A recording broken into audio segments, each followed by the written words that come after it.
SBI research ने अनुमान जताया है कि रिजर्व बैंक ऑफ इंडिया अपनी अगली बैठक जो कि अगस्त में होनी है उसमें रेपो रेट्स में रेपो दरों में और कटौती कर सकता है। चूँकि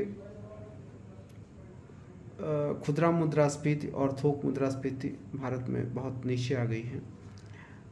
मई के महीने में तो खुदरा मुद्रास्फीति 3% से भी नीचे आ गई है, 2.82% रह गई, जो कि पिछले 75 महीनों में सबसे निचली खुदरा मुद्रास्फीति की दर है। वहीं थोक मुद्रास्फीति की दर भी पिछले 14 महीनों के सबसे निचले स्तर पर है।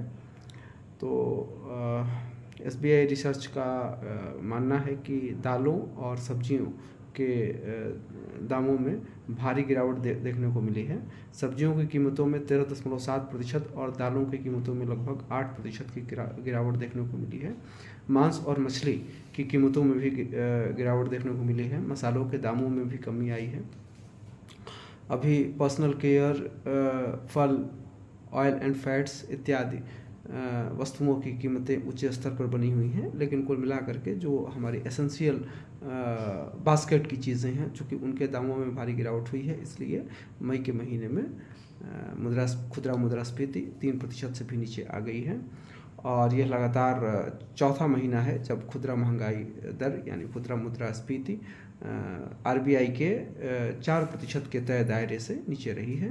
तो इन्हीं आंकड़ों के मद्देनज़र एसबीआई रिसर्च की टीम ने ये अनुमान जताया है कि रिजर्व बैंक ऑफ इंडिया अपनी अगस्त की जो आगामी बैठक होनी है उसमें रेपो दरों में और कटौती कर सकता है।